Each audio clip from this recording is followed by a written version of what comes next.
dilanjutkan biasanya ke tahapan berikutnya, pengujiannya itu sampai kemasan primer, kemasan sekunder pun juga ikut diuji ya, seperti itu ya, untuk apa namanya, memastikan dia dalam fotostabilitasnya ya, seperti itu. Nah kemudian untuk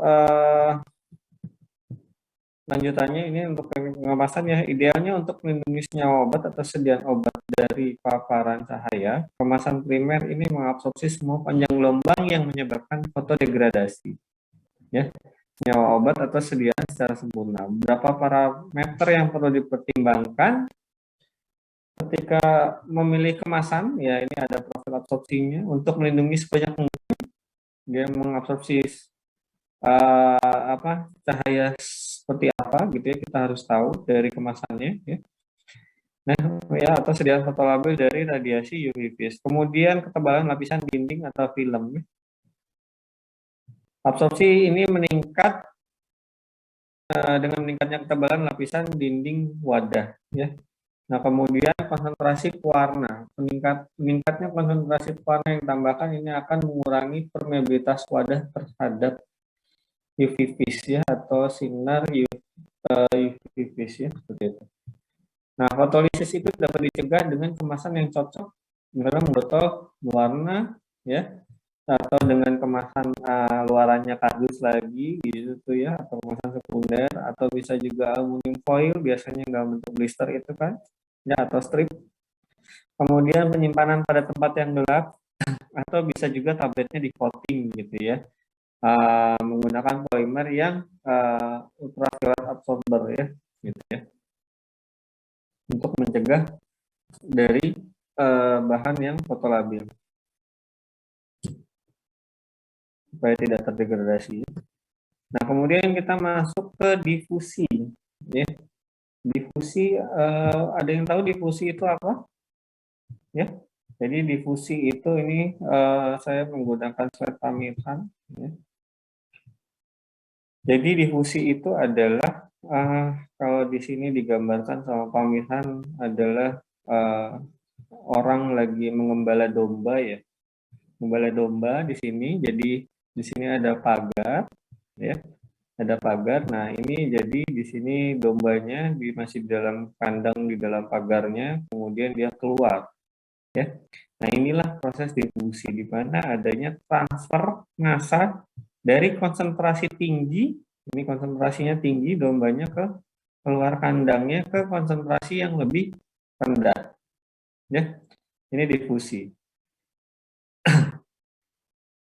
Nah,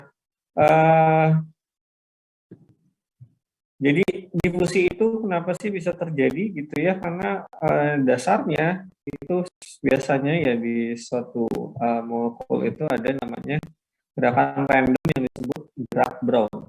Ya, gerak Brown ini ada contoh kan kemarin pada saat pembahasan koloid itu, ya, enggak?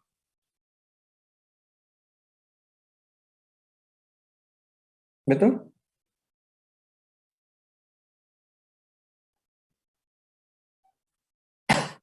Betul, Pak. Ya.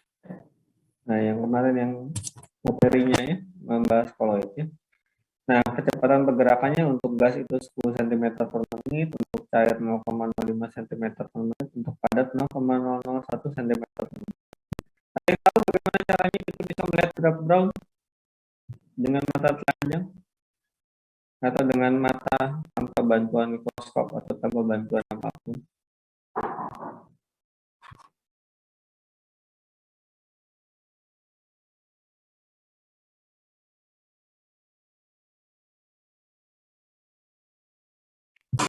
Ada yang tahu? Atau ada yang pernah lihat?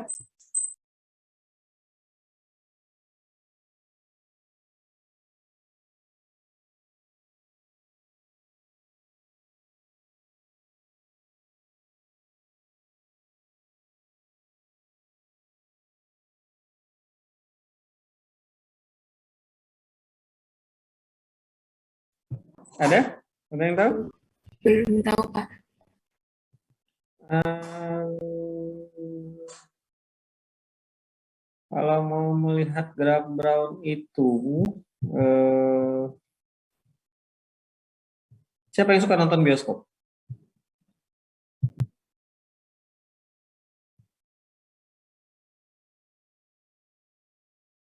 Semua suka kan? Iya, Pak. Oke. Pernah lihat graf Brown di dalam bioskop?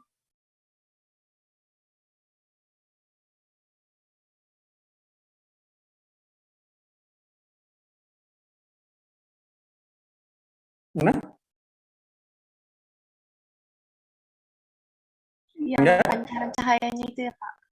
Ya, jadi dari proyektornya ada pancaran cahaya pada saat lampu dimatikan. Lihat seperti banyak yang bergerak-bergerak di pancaran cahayanya kan? Ya. Nah, itu molekul-molekul yang ada di udara ya seperti debu segala macam itu bergerak kan? Ya, itu. Ya itulah ya kalau kalian mau lihat graf Brown salah satu contohnya di situ ya. Gitu. Pernah lihat semua pasti kan? Nah, Nah ya. Nah, uh, jadi graf Brown ini ya kalau kita itu tidak akan ada yang sadar ya.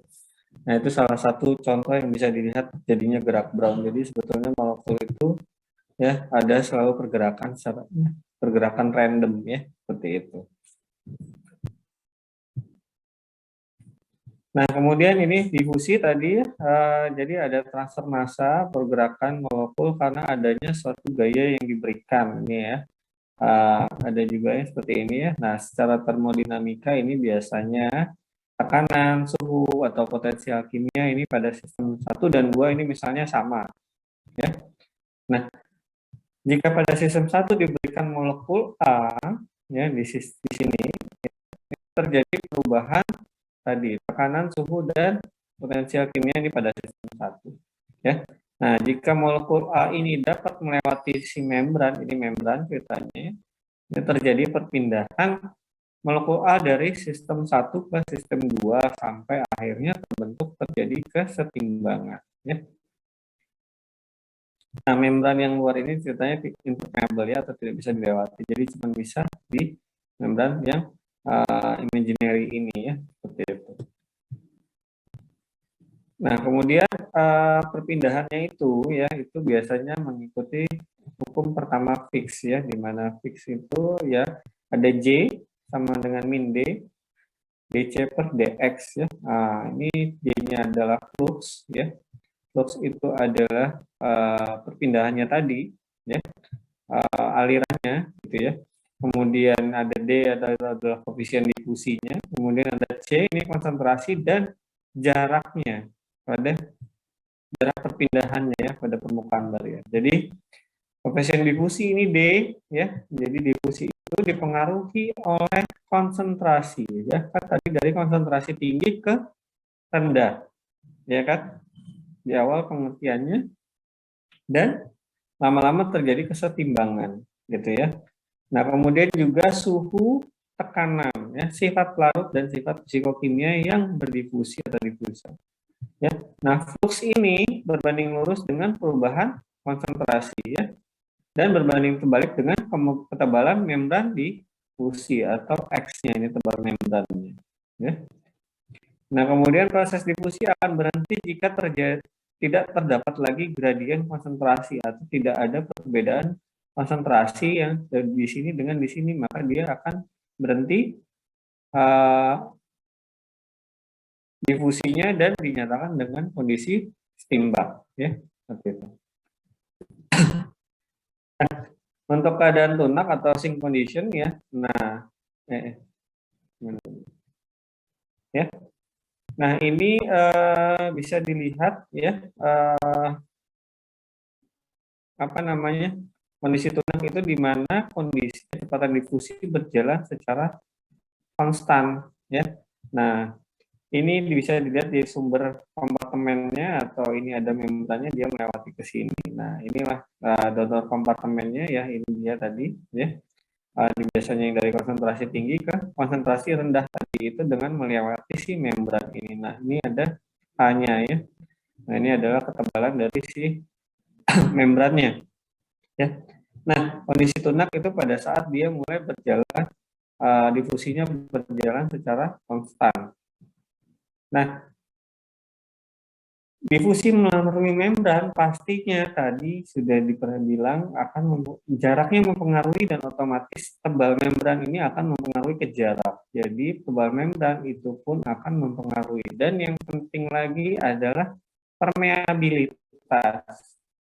Ya, permeabilitas ini pasti dipengaruhi dengan koefisien partisi. Nah, koefisien partisi ini kalau kalian nanti ada praktikumnya biasanya membandingkan jumlah yang larut dalam air dengan jumlah yang larut dalam minyak. Itu akan berarti apa namanya itu untuk melakukan atau perhitungan koefisien partisi biasanya seperti itu ya.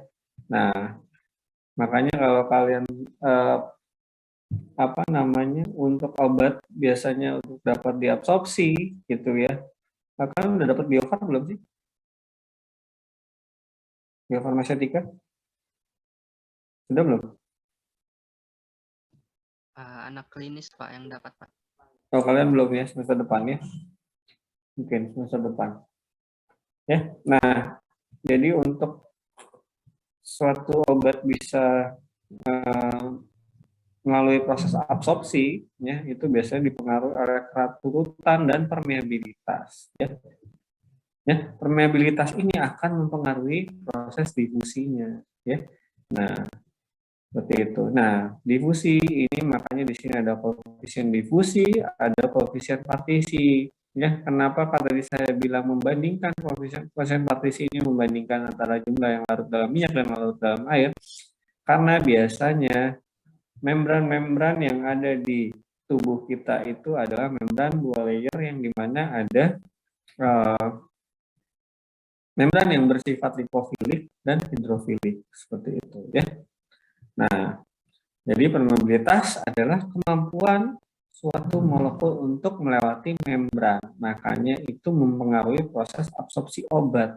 Jadi sebelum dia melewati yang berpengaruh proses absorpsi adalah kelarutannya, di mana dia harus terlarut biar bisa melewati membran itu dipengaruhi oleh permeabilitasnya. Ya. Nah, jenis membran juga macam-macam.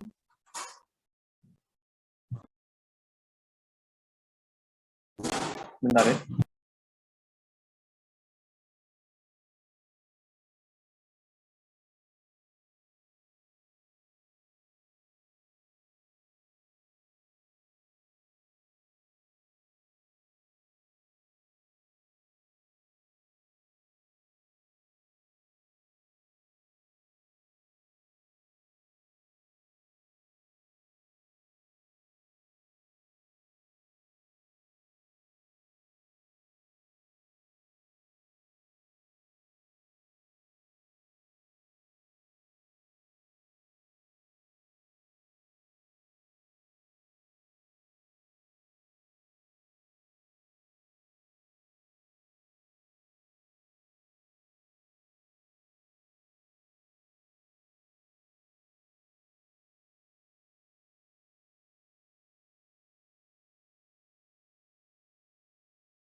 Ya.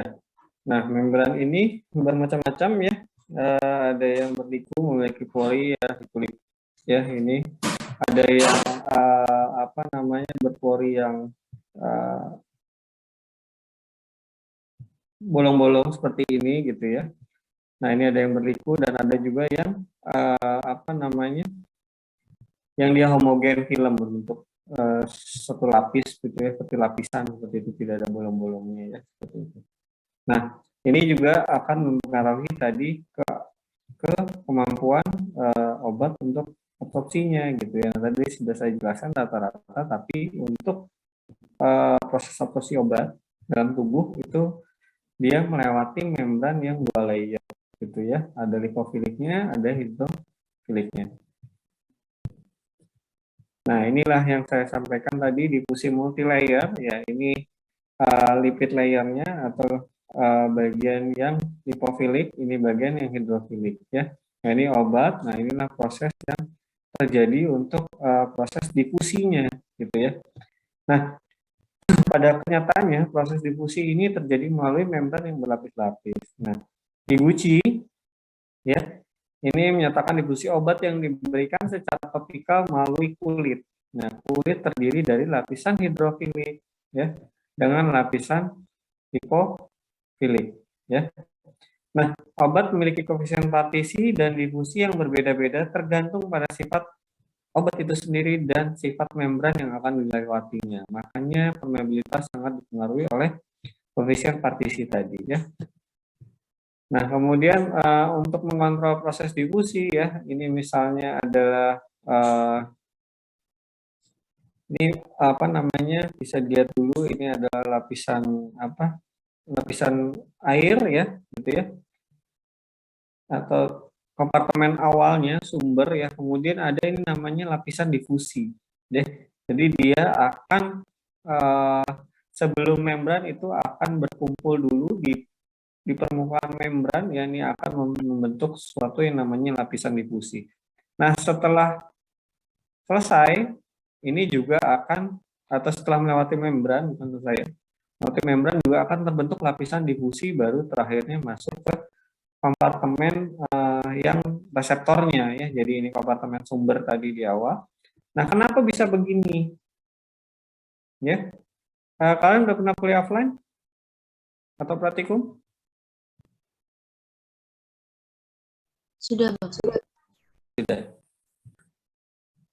Sudah ya? Ya. Nah, ini saya contohkan ya, untuk proses ini kenapa ada lapisan difusi. Pada saat jam masuk praktikum, ada yang praktikumnya sebelum masuk diperiksa dulu syarat masuknya sama kakak asistennya atau laborannya atau sama dosennya? Ada? Ada, Pak. Semua praktikum. Ada, Pak. Ada kan? Nah, membrannya itu adalah pintunya. Di saat kalian mengantri itulah terbentuk yang namanya lapisan difusi. Ya, saat masuk, saat pemeriksaan terbentuk itu namanya lapisan difusi. Ya. Nah, kalian kan datangnya ini dari mana-mana nih. Ya kan? Di luar tadi kan? Dari luar, apa sudah di pintu terbentuk lapisan difusi atau lapisan antrian itu. Nah, pada saat keluar juga seperti itu, gitu ya. Nah, pada saat keluar juga akan seperti itu. Jadi kalian biasanya naruh dulu barang-barang kan? Misalnya, ada nggak yang begitu, praktikum? Naruh dulu barang-barang, baru akhirnya cari ke mejanya masing-masing atau kursinya. Ya.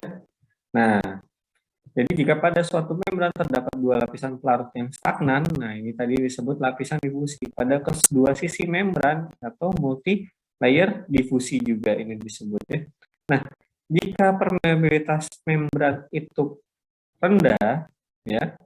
Nah, permeabilitas lapisan difusi lebih kecil dari permeabilitas lapisan difusi, jadi permeabilitas ini lebih kecil daripada si lapisan difusi ya. Kecepatan difusi dikontrol oleh si membran. Ya. Jadi permeabilitas lapisan difusinya lebih baik daripada permeabilitas si membran. Ya. Jadi yang mempengaruhi adalah si membrannya untuk mengontrol difusinya. Ya. Nah, kecepatan difusi dikontrol oleh membran jika koefisien partisinya juga sangat kecil. Ya, gitu ya. Nah, kemudian jika ketebalan lapisan difusi air ini ya lebih kecil daripada ketebalan membran, ya, ketebalan lapisan ini lebih kecil daripada ketebalan membran, maka kecepatan difusi dikontrol oleh lapisan difusi. Ya. Nah, kecepatan difusi dikontrol oleh lapisan difusi air jika koefisien partisi menjadi besar. Ini jika koefisien partisinya dia besar, ya. Oke. Nah, kemudian ada berdasarkan Kat et al. Itu juga ada. Nah, ini dia coba melakukan pengujian yang mengganggu si lapisan difusinya dengan dibantu stirrer. Ya, jadi ini kan kalian ceritanya ngantri di pintu nih, mau lewat nih. Nah, ini diaduk ceritanya di sini ya, gitu ya. Dengan bantuan stirrer ya. Nah, bahan uji terlarut diletakkan di kompartemen donor, ini kompartemen donornya. Nah, membran yang digunakan ini bisa sintesis maupun hasil isolasi membran biologis. Ya. Kemudian pengadukan dilakukan untuk memperkecil tebalan lapisan difusi. Ya, diketahuilah probabilitas obat terhadap membran. Jadi ini pengujian difusi untuk jadi kita menghilangkan faktor si lapisan difusinya ya dengan membantu spiral. Makanya diganggu dengan spiral lapisan difusinya ya. Jadi kita tahu permeabilitas obat terhadap si membrannya ya. Ini bisa begini Mbak pengujian. Nah, kemudian juga ada ini berdasarkan Worcester et al. Untuk pengujian difusi ya. Pada pengujian difusi ini bisa dipengaruhi suhu ya yang bisa dapat diatur dan konstan ya. Nah, Higuchi ini juga menguji permeabilitas pop air terhadap bahan penyalut atau granul atau tablet ya, seperti itu. Nah, kemudian apa sih ya, kenapa sih gunanya kalian belajar ini ya? Karena difusi biologis inilah yang terjadi ya untuk proses absorpsi obat di dalam saluran gastrointestinal, dari saluran cerna ya, maupun saluran kulit yang banyak, atau bagaimana obat bisa masuk ke dalam tubuh ya karena ada proses difusi tadi ya. Nah, terdapat dua jenis ya, ada difusi pasif ataupun difusi aktif ini ya. Nah, kalau difusi aktif ini bisa kebalikannya ya. Nah, kalau difusi pasif itu tadi yang di awal yang digambarkan dengan domba dari konsentrasi tinggi ke rendah. Nah, kalau difusi aktif itu bisa kebalikannya karena dia dibantu dengan adanya energi biasanya berupa transporter ya. Transporter ya. Transporter itu apa ya? Pasti udah tahu semua kan? Banyak contoh-contoh transporter ya. Biasanya di ya. Nah, yang terapi ya yang berasal rendah dan tertinggi. Kemudian ada di tempat ini juga menggunakan transporter tadi ya, seperti itu. Nah, ini berdasarkan dari bawah, jadi dia di bawah. Jadi kayak kalian ya dari sini kebanyakan naik itulah dia mengenai pokok sesuai namanya memang untuk keperluan rasa pokoknya. Nah, dalam tubuh juga ada yang seperti itu. Nah, kemudian dia di obat biologis ini yang obat kayak asam ini juga sangat mempengaruhi pH. Kebanyakan obat dalam asam, obat dalam asam, obat-obat ya. Dan karena itu akan dapat pertimbangan antara jumlah obat yang terionisasi dan yang tidak terionisasi. Bergantung pada kondisi pH yang bagian saluran cerna, di mana obat-obat yang mudah atau lebih baik terabsorpsi adalah yang dalam bentuk tidak terionisasi. Jadi pH ini akan mengaruhi jumlah tidak terionisasi dan terionisasinya. Nah, yang terabsorpsi dengan baik-baik tidak terionisasi. Nah, kemudian apa sih obat dalam saluran gastrointestinal ya? Ini kalian lihat yang contohnya ya. Nah, dari sarana itu ya, prosesnya ya. Seperti ini bentuknya biasanya ya. Nah, di dalamnya itu kemudian ada yang namanya mikrofili. Jadi ini bisum, jadi ini bisum lagi. Jadi seperti ini ya. Nah, mikrofili inilah yang tempat proses absorpsinya. Nah, ini dia tadi pH sangat mempengaruhi dari juga tidak terionisasi dan terionisasi, maka akan mempengaruhi jumlah yang terabsorpsinya, di mana pH saluran cerna dari atas sampai ke bawah itu makin lama makin ke arah basa ya, seperti itu ya. Pertama di lambung berada sampai 3, kemudian masuk ke 12 dari yang usus ya, dan sampai 7 akhirnya masuk ke usus besar tapi bisa sampai 7 sampai 8 panjangnya. Nah, inilah difusi ya biologi atau obat dalam ya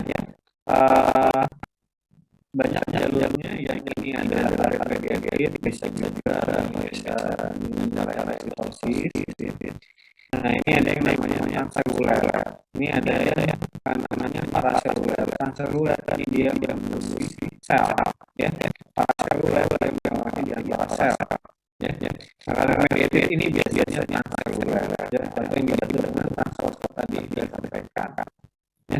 Atau ada yang balik, ini namanya efflux, bisa balik ini juga biasanya karena ada transporter, ya. Atau misalnya juga bisa terjadi karena kejenuhan transporter, ya. Yang misalnya busnya ini balik dia nggak bisa lewat gitu ya, transporternya atau bisa juga dengan sistem endoskosis yang biasanya semuanya yang dimakan oleh sel kali ya. Nah, obat yang bersifat hidrofilik atau teriorisasi biasanya paraseluler. Obat yang bersifat hipofilik ini biasanya dalam bentuk tidak teriorisasi, ini yang melalui transeluler, jadi bisa melewati membran. Nah, paraseluler ini ya tadi saya bilang dominasi dengan tidak teriorisasi karena paraseluler ini tidak sebanyak si transeluler pastinya, ya. Rongga selnya dia tidak juga itu kecil, ya, tidak semuanya bisa lewat, jadi akan didominasi oleh absorpsinya dengan transeluler gitu ya. Kemudian distribusi obat toksit. Obat toksit tidak hanya dalam bentuk tidak teriorisasi, tapi ada sebagian kecil yang teriorisasi tadi melewati ruang transeluler paraseluler. Proses absorpsi ini dipengaruhi oleh sifat obat, tingkat ionisasi yang dipengaruhi oleh pH tadi, kemudian dia konsentrasi ini akan mengaruhi tadi difusinya, ya kan, agar konsentrasinya, ya, dia akan juga makin tambah karena kita mengarahkan fluxnya tadi konsentrasi, ya. Makin besar konsentrasi, fluxnya juga akan besar kan, gitu ya. Kemudian dia mobilitas, nah mobilitas di situ ada spesial fisik, ada difusinya, gitu ya, seperti itu, dan barang-barang berat. Nah, obat dalam bisa difusi makanan yang lapisan difusinya juga berpengaruh bagi bagaimana kontrol difusinya, ya, dan kita bahas sebelumnya dan probabilitas dalam membran. Ya. Nah, difusi biologis ini ada contohnya obat utama, ya. Nah, ini obat yang adaptasi, ini obat terlarut dalam basis sediaan topikal, ya. Untuk sediaan topikal tadi dan saluran cerna. Yang terjadi proses difusi obat menuju permukaan kulit, kemudian dia difumiasi melalui membran atau menembus kulit, ya. Faktor mempengaruhi pastinya difusi juga karena melewati membran kulit tadi, ya. Ya sudah pasti konsentrasi mobilitas obat dalam basis dan membran lapisan kulit pertama bagian stratum corneum karena ini adalah bagian terluar dari kulit, ya. Nah, ini stratum corneum, ya. Di sini banyak tadi selnya, maka di sama ada transeluler sama atau paraseluler, ya, melewati rongga selnya, ya, seperti ini. Nah, kemudian ini sama, ya, sumber obatnya, ya, ada bakteri namanya, ada untuk sediaan kulit ini bisa juga untuk dalam atau bisa juga untuk masuk ke dalam sistem peredaran darah tubuh, karena di bawah kulit memang ada pembuluh darah, ya. Kalau bisa absorpsi dengan baik obatnya sampai bisa masuk ke pembuluh darah, gitu ya, dan itu bisa untuk pengobatan untuk yang sistemik, gitu ya. Nah, bagaimana caranya? Tentu saja yaitu yang mempengaruhi dia bisa menembus mesin dalam, tapi adalah di formulasinya. Misalnya salah satu faktor bantuan yang diberikan adalah penetrasi namanya, ya, atau peningkat penetrasi obat supaya bisa masuk sampai ke dermis. Misalkan tadi satu pemilik itu di bagian luar saja, ya, seperti itu. Nah, ini sama saja contoh, ya, beberapa, ya, ini ada difusi bagaimana dia bisa sampai ke pembuluh darah, ya. Nah, kemudian ada difusi, ya, terjadi di mana saja? Di pelepasan obat yang akan kita bahas selanjutnya, yaitu disolusi. Di dalam disolusi ada substitusi. Absorpsi dari eliminasi obat itu juga ada disolusi. Osmosis, osmosis atau tanaman sel pindahnya di dalam, itu juga ada substitusi. Pencampuran itu ada proses distribusi atau ini dialisis atau filtrasi, yang terkait tidak ada itu juga ada proses divisi, Nah, kemudian ini kita masuk ke disolusi. Jadi tadi kalau kita sudah dapat diskusi dan disolusi, ya. Nah, salah satu perbedaannya di dalam proses disolusi ada proses divisi, ya. Tetapi di dalam proses divisi tidak ada proses disolusi, ya. Nah, mekanisme perubahan tadi ini bisa mengimplementasikan divisi. Nah, inilah proses obat dari sediaannya. Itulah proses divisinya. Makanya di dalam disolusi itu ada difusi, ya. Nah, ini melalui pori ini yang melewati membrannya, ini ada karena osmosis misalnya karena ada lebih kuat mengeluarkan, atau bisa juga proses erosi, ya, erosi dia lama-lama lingkungannya rusak gitu ya, atau hancur ya, karena erosi, ya, atau terkikis ya, Nah, ini biasanya ada yang namanya dialisis setelah rasa tunda, ada rilis. Pelepasan obat secara berperan lebih lama. Kemudian ada yang protolisis juga, dan ya, ini pelepasan yang dimodifikasi. Kemudian ada immediate release. Kemudian ini yang namanya pelepasan langsung lepas obatnya, ya. Nah, untuk mengetahuinya, itu namanya kita lakukan profil pelepasannya, karena dengan membran yang bermacam-macam ini, ya, dan ada jenisnya yang bisa kita atur, ya. Untuk mengetahui kita berhasil membuat sedia rilis atau kontrol atau immediate release, kita memastikannya dengan yang namanya uji disolusi. Ya. Di disolusi ini kita bisa mempelajari model kinerja pelepasan obat. Ada model 1, Nesvini, Odomol, atau Ixoprowell, ada juga model Higuchi. Ya. Nah, ini untuk tablet. Ya. Tablet itu proses disolusinya adalah tablet atau kapsul, pertama dia akan pecah menjadi bentuk granul, ya, atau agregat. Kemudian dia baru pecah lagi menjadi dalam bentuk fine, dan semuanya kemudian baru dia terdisolusi dan mulai masuk atau terlarut di dalam cairan saluran sana, ya. Baru dia kemudian masuk proses absorpsi. Di sini juga proses distribusi atau melewati membran saluran cerna misalnya, ya. Nah, ini baru masuk ke pembuluh darah sampai ke jaringan. Nah, kecepatan inilah yang kita pelajari dalam namanya proses disolusi, ya, atau uji disolusi, ya. Nah, ini untuk order 0, ya, sama, ya, obat yang dilepaskan per satuan waktu itu konstan, ya. Kemudian ada satu atau ini DM per DT sama dengan DS per H. Ini larutan jenuhnya, yang ini adalah obat yang terlarutnya, ya.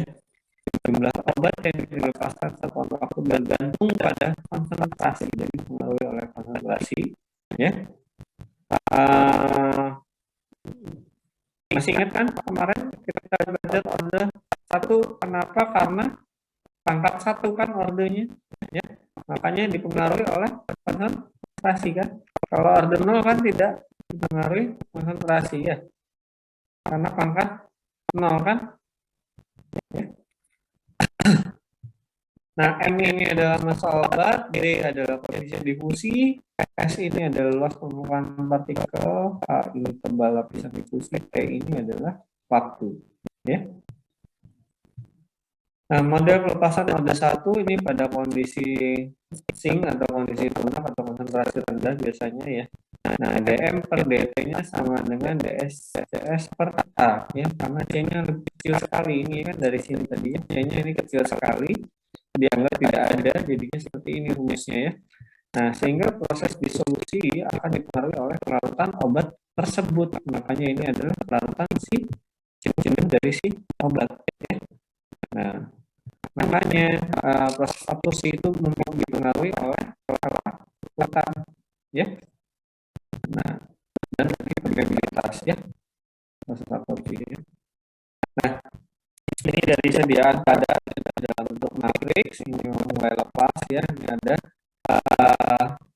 lapisan difusinya, ya. Kemudian ini baru masuk ke kondisi pelarutnya atau dilarutannya, gitu ya. Semakin tebal lapisan difusi stagnan, maka laju disolusi ini akan semakin lambat karena ini sampai seperti medan jaraknya makin tebal, ya, gitu itu.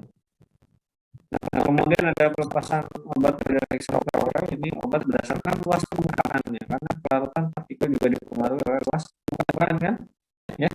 Nah, model pelepasan pada obat berbentuk serbuk dengan ukuran partikel yang beragam, ya, ukurannya berbeda-beda, ya, karena tadi pada proses deagregasi tadi, ya, gitu. Nah, ini bisa dilihat saja rumusnya.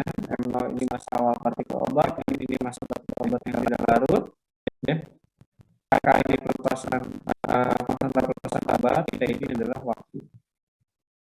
Nah, kemudian untuk Higuchi ini adalah teori pelepasan obat baik yang larut air maupun tidak larut air dari basis atau matriks tertentu. Contoh sediaan sebagai solid dan padat. Ya. Nah, jumlah obat dalam basis ini A atau matriks atau CS adalah kelarutan obat dalam matriks. Ya. Nah, ini kalau misalnya menggunakan polimer atau matriks yang homogen, ini yang dia berpoli atau ya seperti itu, atau berliku, ya, seperti itu. Nah, di dalam proses disolusi untuk mempercepat juga atau untuk orang mengetahui sifat-sifat obat, bagaimana kita tahu obat itu akan mempunyai profil farmakokinetik yang baik atau bisa dalam bentuk bioavailabilitasnya tinggi, ya. Ini salah satu yang jadi pertimbangan adanya namanya biofarmaseutika klasifikasi sistem, di mana yang diperhatikan adalah kelarutan dan permeabilitas, ya. Nah, jadi ada obat-obat masuk kelas BCS kelas 1, di mana kelarutannya tinggi, permeabilitasnya juga tinggi. Kemudian ada untuk obat-obat dengan BCS kelas 2, di mana memiliki sifat kelarutannya rendah, tapi permeabilitasnya baik.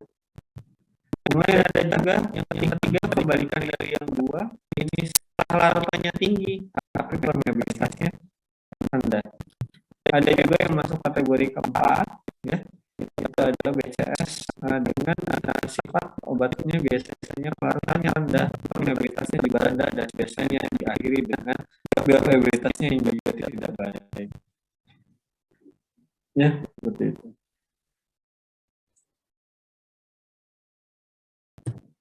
Nah, jadi uji disolusi itu tujuannya adalah mengevaluasi konsistensi tiap sediaan yang diproduksi, di mana profil disolusi yang sama pada setiap sediaan yang diproduksi pada waktu yang berbeda akan menghasilkan profil pelepasan obat yang sama dalam tubuh manusia. Jadi, uji disolusi ini merupakan salah satu pengujian yang harus dilakukan untuk sediaan-sediaan yang diproduksi dan akan dicoba di pasaran, salah satu evaluasi obat, ya, untuk mengetahui pelepasan si obatnya dari sediaan, ya, pada kondisi lingkungan tubuh, ya. Nah, terdapat dua metode untuk uji disolusi, ya. Itu ada biasanya untuk sediaan, terutama sediaan padat yang bisa tablet, kapsul, serbuk, granul maupun suppositoria. Metode 1 itu menggunakan aparatus atau metode keranjang. Metode 2 ini menggunakan aparatus juga, ya, menggunakan metode dayung. Bagaimana sih bentuknya? Metode 1 itu seperti ini, makanya dikatakan metode keranjang. Dan ini adalah alat disolusinya, ya, seperti ini, ya. Nah, ini ada keranjang. Nah, kalau metode 2 ininya bentuk dayung, memang seperti dayung. Nah, kapan menggunakan metode 1, ya, atau metode keranjang? Itu di saat persediaan padat yang memiliki basa jenisnya kurang dari dari massa jenis pelarut. Kenapa menggunakan metode keranjang? Apa yang terjadi kalau massa jenis lebih kecil daripada massa jenis pelarut? Oke, pada saat SMA, bobot jenis suatu benda lebih rendah daripada bobot jenis pelarutnya atau air. Biasanya kalian coba di SMA. Apa yang terjadi? Ada yang tahu?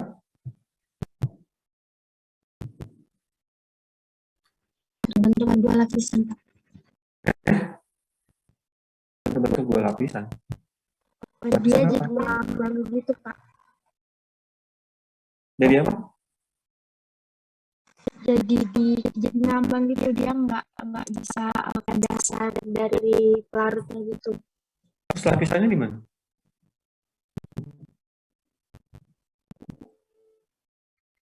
Yang bobot jenisnya lebih rendah di lapisan atas. Oke, itu kalau kalian misalnya memasukkan minyak dalam air ya, kalian terdapat dua lapisan ya, gitu ya. Ini kalau misalnya dimasukin tuh kapsul atau tablet, apa yang terjadi? Ya, itu yang disampaikan teman kalian. Yang terjadi adalah dia akan mengapung. Ya, betul? Kalau bobot jenisnya lebih kecil daripada bobot jenis air, biasanya kita masukkan barang ke dalam air. Betul? Betul, Pak.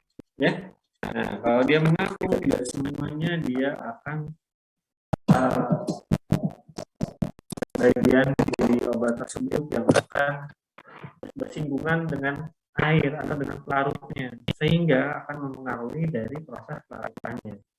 Ya, makanya biar dia bisa semua bersinggungan dengan pelarutnya atau medium disolusinya di sini ya, di dalam sini nanti ini akan dimasukkan medium disolusi ya. Nah, medium disolusi ini dibikin dari kondisi yang menyerupai saluran ternak. Ya, bisa kondisi lambung, ya, bisa juga kondisi usus, bisa juga kondisi kolon, ya. Nah, obatnya dimasukkan di sini kalau tadi yang akan mengapung, ya. Tapi kalau misalnya dia bobot jenisnya lebih dari 1, ya, obatnya kita masukkan saja, tidak perlu masukkan ke dalam keranjang. Nah, inilah bentuk dayungnya, ya.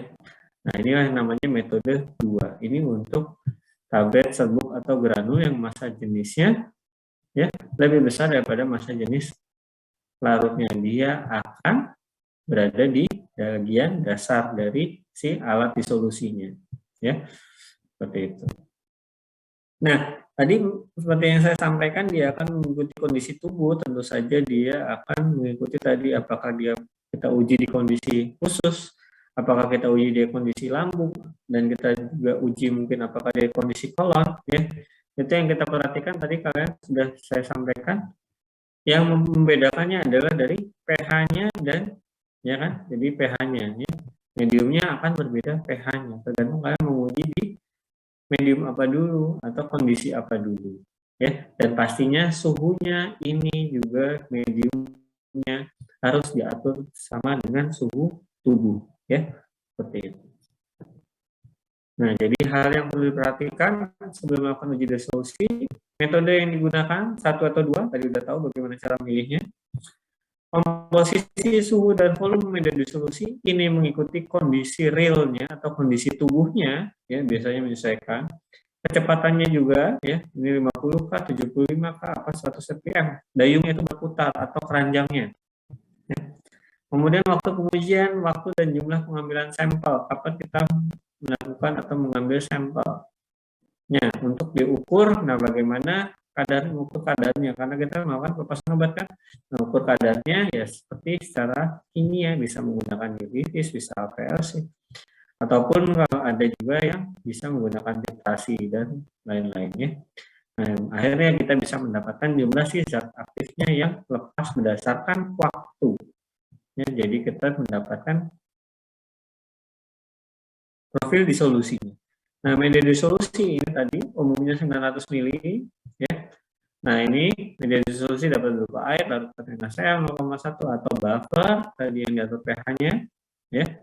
Atau yang tambahkan surfaktan juga bisa hidroalkohol, ya. Nah, ini kemudian suhu medianya, ya. Media disolusi itu harus 37 plus minus 0,5 derajat, yaitu mengikuti suhu tubuh kita. Bentar.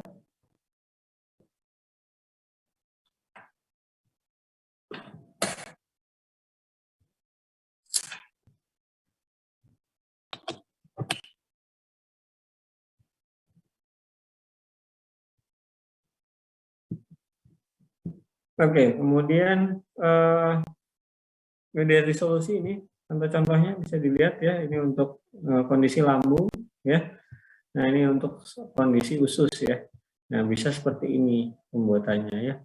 Nah, ya kondisi lambung dibikin biasanya pH 1,2. Ya, tadi kan di awal saya yang tentang difusi itu kondisi di lambung pH-nya bisa 1 sampai 3 ya, seperti itu ya. Nah, ini untuk usus biasanya 6,8 ya.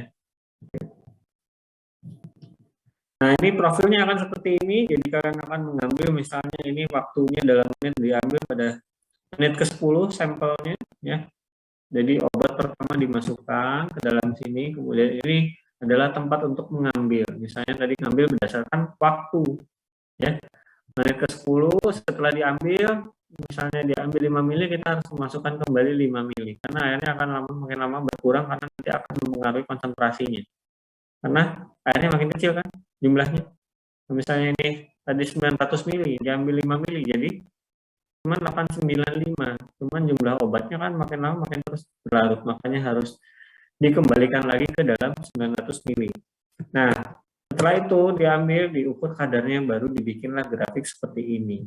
Ya, berapa kadarnya? Yaitu adalah dalam bentuk nanti dikonversikan ke dalam persen disolusi. Ya, 100% ini disolusi artinya obatnya sudah 100% lepas atau ada 200 mg dari si clarithromycinnya atau zat aktifnya ini sudah lepas semua pada 100% ya. Seperti itu. Nah, ini dalam kondisi 45 menit misalnya ya, clarithromycinnya sudah mencapai atau sudah terdisolusi 100%. Nah, faktor yang mengaruhi disolusi, sifat kimia obat, pelarutan, ukuran partikel, bentuk kristal, sama polimorfismenya. Parameter uji disolusi, alat pengaduk, kecepatan pengaduk, cara media disolusi, volume media disolusi, atau deaerasi media disolusi, dan suhu. Ya. Nah, kemudian ada yang namanya disolusi terbanding untuk membandingkan batch antar batch yang dia dianggap sama. Jadi kalau kita kalian di industri itu dalam membuat suatu obat kan dalam jumlah satu batch ya. Nah, misalnya kalian membuat tablet paracetamol dengan sekarang satu batch, terus besok kalian bikin lagi. Nah, itu harus kalian bandingkan.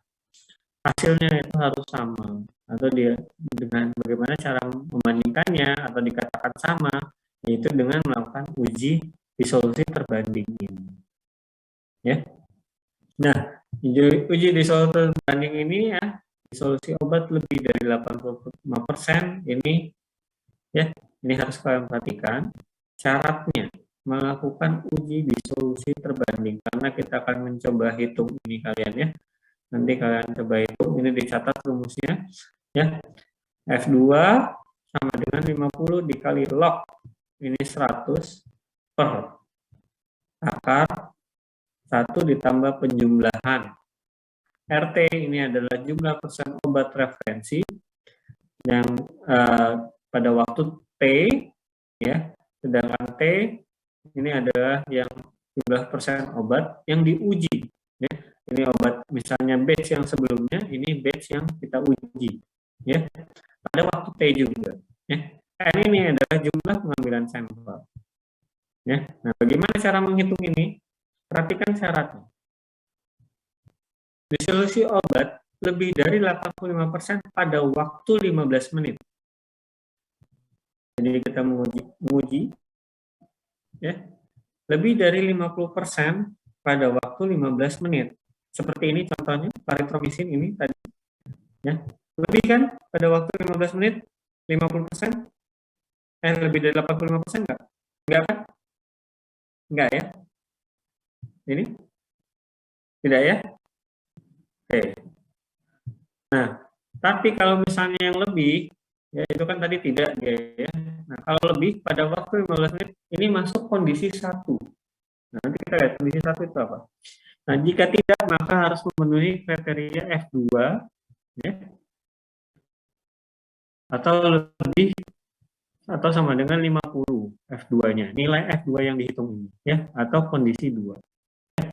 Nah, ini kalau kondisi 1 berarti ini dia dikatakan similar atau sama, di mana disolusi obat lebih dari 85% pada waktu 15 menit. Nah, kalau dia sudah sama, tidak perlu dihitung lagi menjadi F2. Ya. Nah, bagaimana syaratnya? Sampel pada kondisi 2. Diambil minimal 3 titik pengambilan sampel pada pelepasan obat kurang dari 85%. Hanya boleh 1 titik pengambilan sampel pada pelepasan obat lebih dari 85%. Uji disolusi dinyatakan similar jika memiliki profil disolusi yang sama pada 3 medium disolusi yang berbeda. Jadi medium-mediumnya juga harus berbeda ya. Nah, ini contoh. Ya. Ini ada obat tablet A dan tablet B. Ini tablet referensi, ini tablet tesnya. Ya, seperti tadi rumusnya ada tablet referensi dan tablet tesnya ceritanya ya. Ini yang batch sebelumnya, ini batch yang baru dibikin. Ya. Nah, perhatikan ini F1 atau kondisi 1 ya. Disolusi obat lebih dari 85% pada waktu 15 menit. Pada waktu 15 menit, 85% enggak? Lebih dari 85%?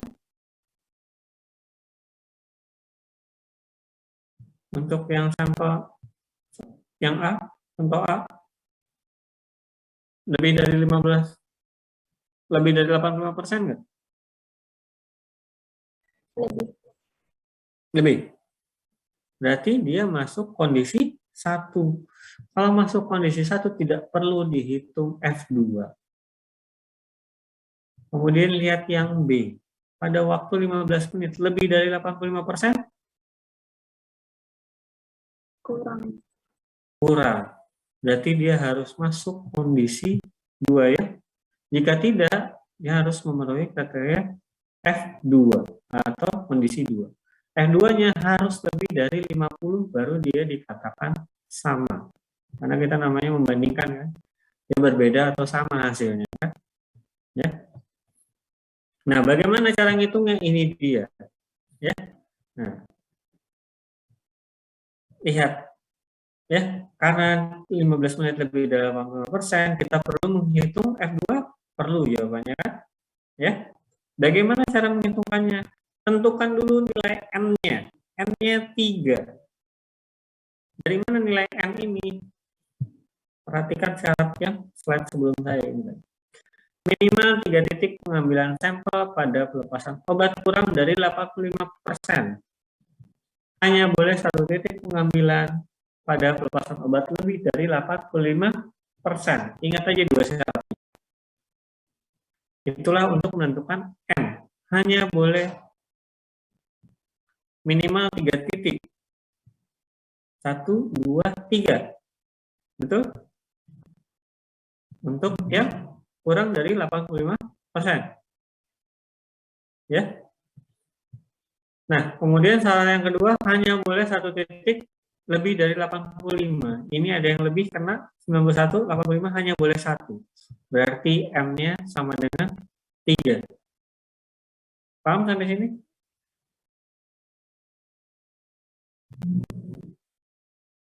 N-nya sama dengan 3, paham?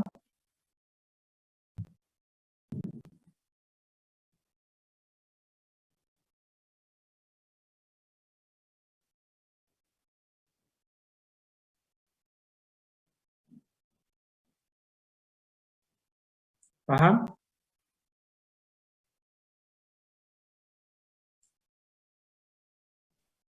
Izin bertanya, Hmm. yang tadi di bawah 85 tadi yang mana aja ya, Pak? Ini kan Yang bawah tadi 80. 1, 2.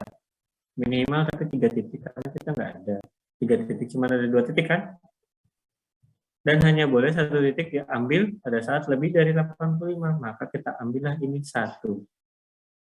Jadi n-nya sama dengan 3.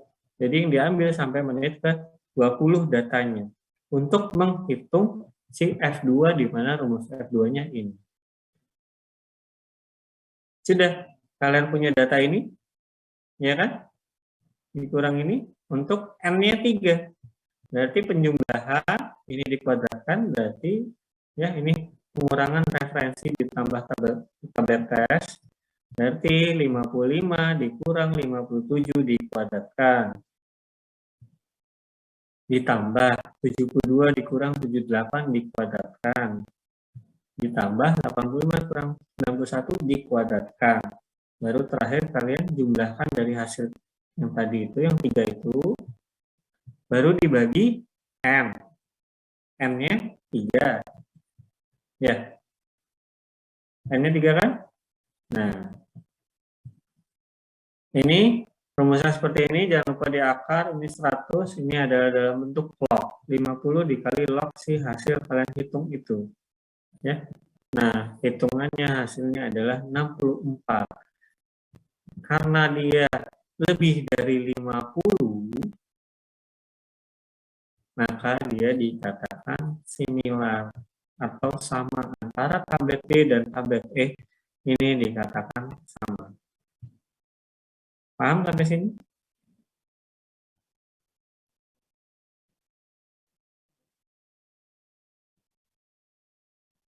Uji disolusi terbanding ini pernah keluar di UKAI ya.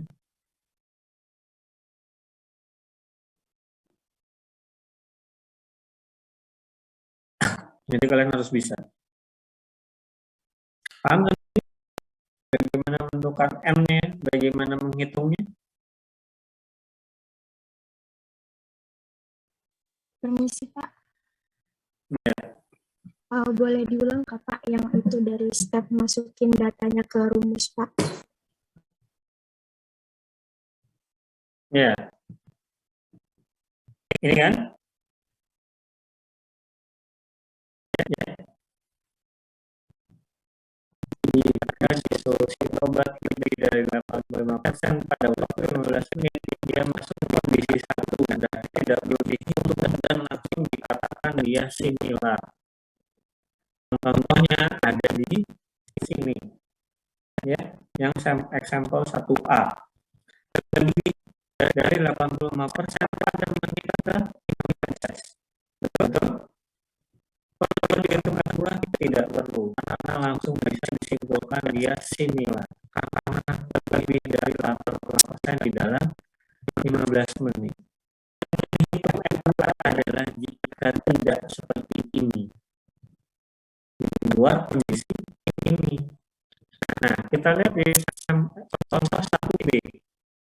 Pada menit 15 lebihkah dia dari 85%? Tidak kan? Ya, maka dia perlu dihitung F2. Bagaimana cara menghitung F2-nya? Kita tentukan dulu jumlah sampelnya dan berapa titik yang harus kita ambil data dari tablet referensi dan tablet testnya.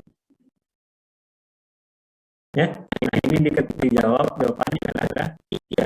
Bagaimana dapat dari 3? Itu mengikuti syarat sampel pada kondisi 2. Dan sampel pada pelepasan obat dalam 85%. Kurang dari 85% harus 3 titik. Yang ada kita cuma sampai 85. Dari 3 titik kan? Betul? Sampai 3 titik? Nyampe kan? Nah, maka kita boleh 1 titik pengambilan sampel pada pelepasan obat lebih dari 85. persen. Berarti ini boleh ambil.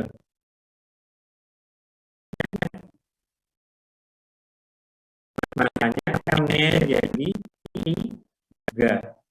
Jadi yang pakai untuk menghitung adalah ini. Udah coba menghitung betul 1/4?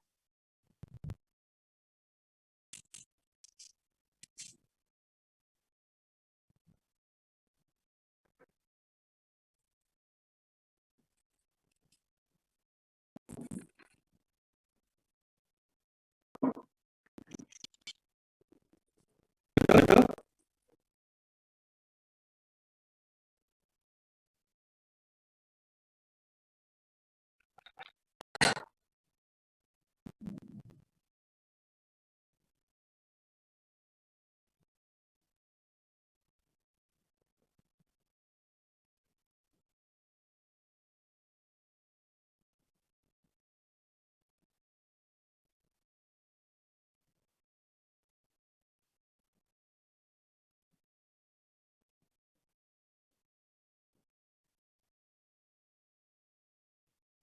Paham? Udah coba dihitung? F2? Betul 64 hasilnya?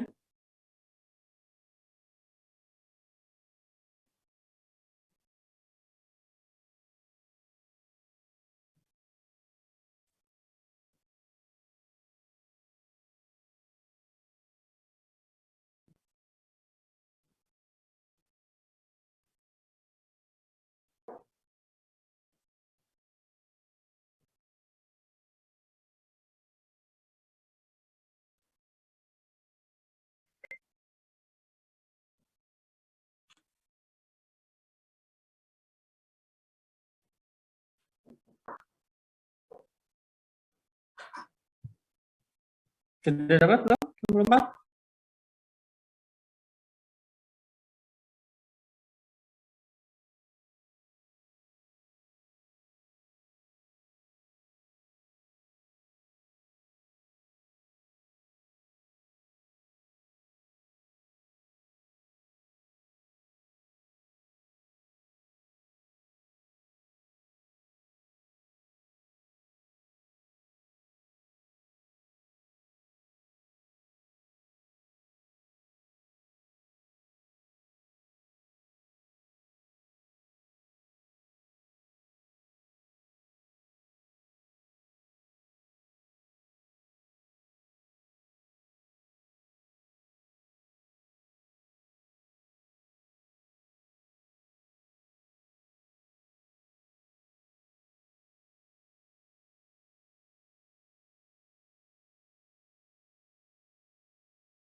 Sudah dapat?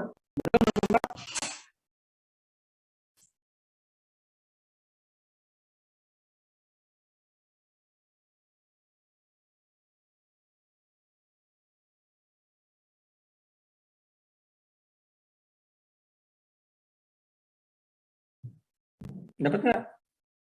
Bisa nggak?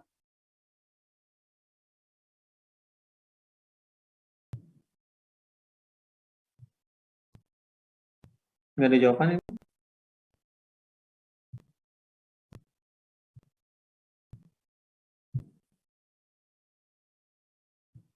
Tinggal ngitung doang. Rumusnya udah ada, datanya udah ada.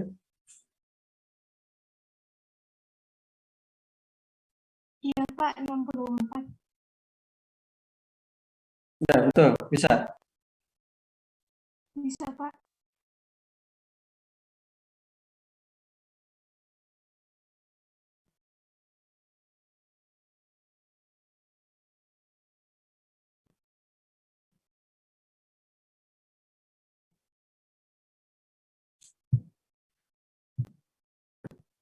Oke, silakan ini bisa. Untuk yang 1C, M-nya berapa?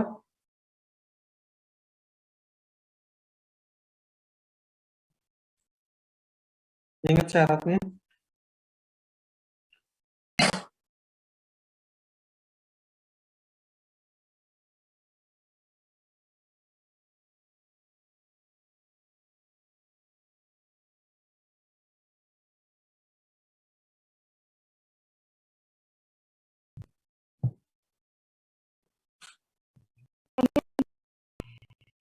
Oke, ada yang jawaban lain?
Ada jawaban lain nggak? Ini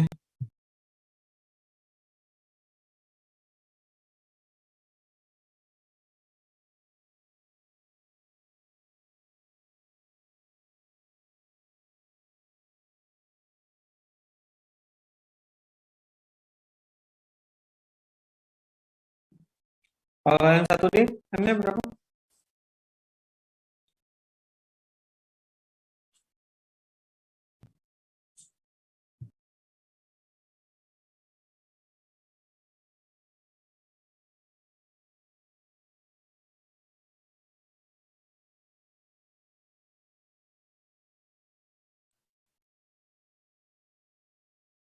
Dua.